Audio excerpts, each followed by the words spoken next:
Oke, kita akan menjelaskan tentang cost recovery. Nah, dalam cost recovery ini, bagian cost recovery yaitu ada gross revenue yang merupakan pendapatan sebelum dipotong pajak maupun diskon. Gross revenue ini kita dapat dari oil production dikali dengan harga minyak. Nah, sebelum kita bawa ke cost rec yang akan dibayarkan ke kontraktor, kita harus bagi dulu dengan FTP, First Time Petroleum, yaitu bagian yang harus dibagi untuk keperluan pemerintah dan juga kontraktor sesuai dengan ketetapan. Udah nanti aja nggak apa-apa. Iya, nanti edit ya. Sesuai dengan ketepatannya. Ketetapan. T-nya 2. Ketetapannya 20% gitu.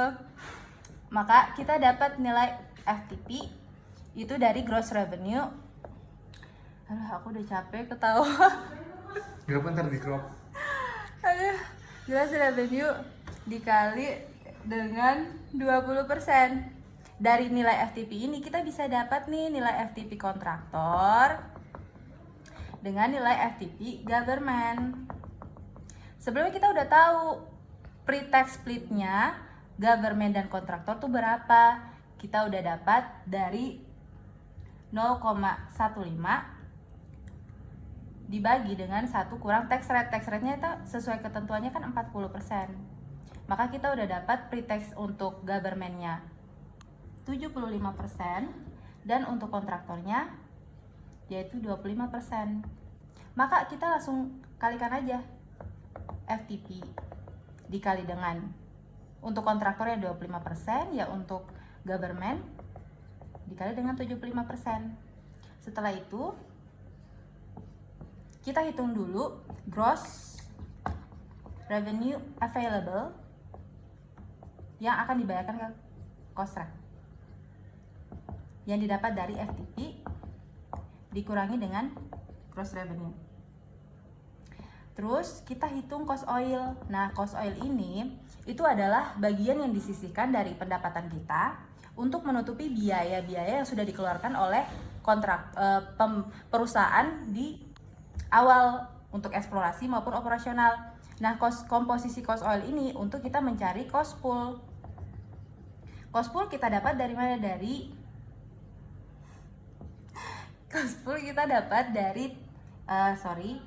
itu kita dapat dari tangible, depreciated tangible. Aku tulisannya udah jelek. Cost pool itu kita dapat dari depreciated tangible ditambah intangible ditambah dengan OPEX Geter tanganku. dengan sunk cost. Kita udah dapat cost poolnya. Terus kita bisa cari cost rec paid to kontraktor dari nilai minimum. Kita lihat dari nilai minimum antara gross revenue available dengan cost pool. Jadi cost rec ini bisa jadi gross revenue available, nilai gross revenue available, atau cost pool. Dilihat dari mana yang minimum. Sehingga kita bisa dapat cost rec-nya. Kita taruh di sini ya, cost rec-nya. Nanti akan turun ke bawah. Setelah itu kita akan membagi atau equity to be split. Kita akan membagi bagian pemerintah dan kontraktor sesuai dengan presentasinya sesuai dengan perjanjian awal. Nah, untuk yang kontraktor ETS dan government ETS itu sebelumnya kita cari dulu ETS-nya berapa. ETS kita dapat dari gross revenue available dikurangi dengan gross revenue available kurang cost rec. Nah, aku harus hapus jeda dulu, Beb. Kok Beb sih? Ini jeda dulu sih. Ya. Jeda dulu. Yuk. Oke, setelah kita dapat nilai ETS-nya, kita cari kontraktor ETS-nya berapa. Karena tadi kita udah tahu presentasi pre-tax-nya kontraktor itu 75%, maka 75 dikali dengan ETS. Ila, udah kamu ini. Yuk. Setelah aku mau ngomong cepet tapi aku belibet. Ulang. Oke. Yuk. Setelah dapat nilai ETS, kemudian kita cari kontraktor ETS dan government ETS-nya berapa. Karena kita udah tahu preteks kontraktor itu 25 dan government 75, langsung aja kita kalikan dengan ETS. Nah, dari sini kita udah bisa tahu nih berapa hak pendapatan kontraktor sebelum pajak. Pre-tax. Hak kontraktor sebelum pajak itu adalah kontraktor FTP ditambah dengan kontraktor ETS. Ini masih dalam bentuk barang. Kalau kita mau rubah ke dalam bentuk uang, kalau kita merubah ke dalam bentuk barang, itu berarti kita kalikan nilai ini 1000 dibagi dengan harga minyak.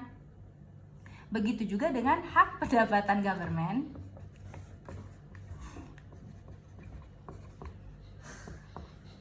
Yaitu didapat dari government FTP ditambah dengan government ETS. Masih dalam bentuk uang. Berarti kalau kita bawa ke bentuk barang dikalikan dengan 1000 dibagi dengan harga minyak. Dari sini kita akan mencari. Yuk. Setelah kita tahu nih hak pendapatan kontraktor berapa dan government berapa, sekarang kita cari DMO. DMO itu adalah bagian Yuk. Selanjutnya kita cari nilai DMO, yaitu jumlah minyak atau gas yang harus kita jual, yang wajib kita jual, kontraktor jual ke pasar domestik atau pasar lokal untuk memenuhi kebutuhan dari negara tersebut. Nah, untuk menghitung DMO ini, atau saya sebutnya net DMO, kita perlu tahu dulu DMO volumenya dan DMO fee-nya. DMO volume ini adalah jumlah gas atau minyak yang harus kita alokasikan untuk jual ke pasar lokal. Didapat dari minimum persen DMO volume dikali dengan oil product, atau dibandingkan dengan kontraktor ETS dikali dengan 1000 kemudian dibagi dengan ICP.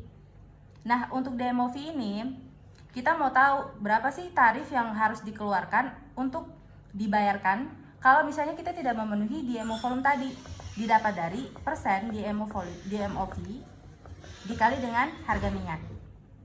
Sehingga kita bisa cari net DMO-nya, didapat dari 1000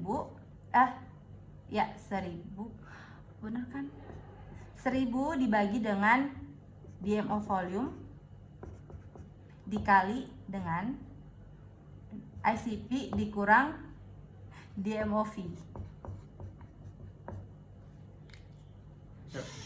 Setelah itu kita masuk ke taxable income, yaitu pendapatan dari kontraktor yang dipajakan.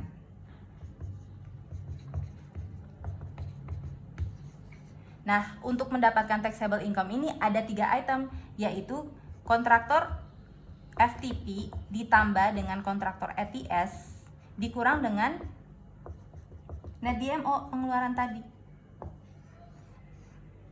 Sehingga kita bisa mencari income tax. Nah, kita udah tahu nih kesepakatannya tuh tax rate-nya sama dengan 40%.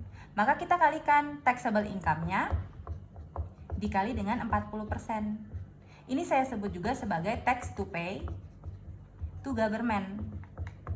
Oke, dari sini kita udah bisa tahu berapa hak pendapatan kontraktor setelah dipajak. Setelah di tax ya, dipajak.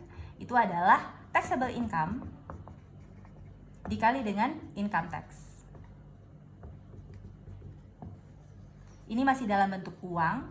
Kalau dibawa ke barang berarti nilai ini dikalikan dengan 1000 dibagi dengan oil price. Ini dalam bentuk barang ya. Nah, setelah itu kita udah dapat, kita cari net kontraktor share. Net kontraktor share ini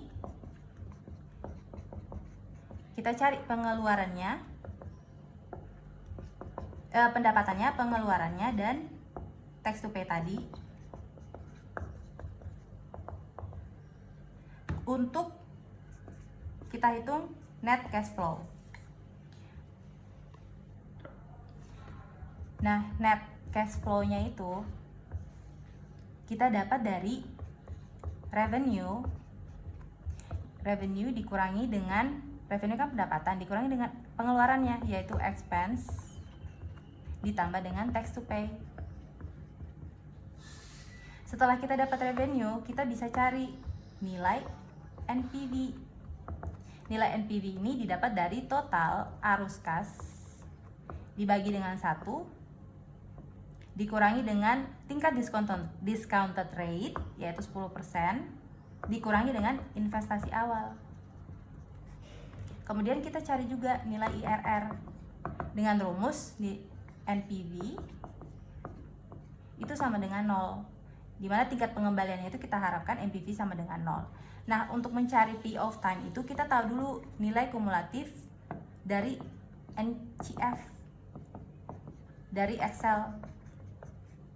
Setelah itu baru kita dapat pay of time-nya dengan rumus arus kas negatif yang terakhir dikurangi dengan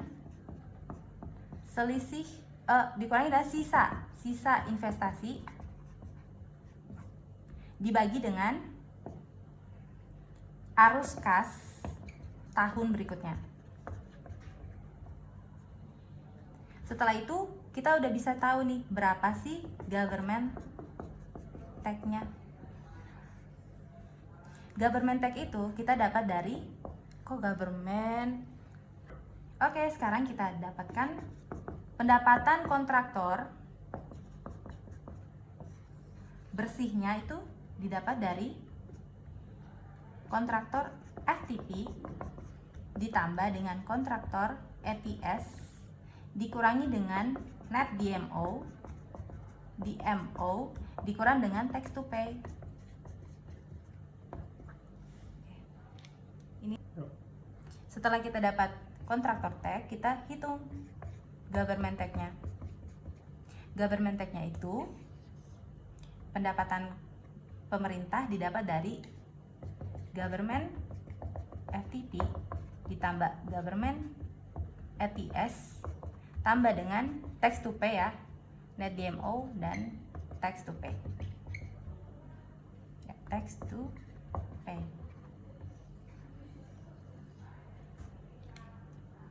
Yep. Oke, kita dapat nilai government tax-nya itu dari government FTP ditambah dengan government ETS tambah dengan net DMO ditambah dengan tax to pay to government. Iya.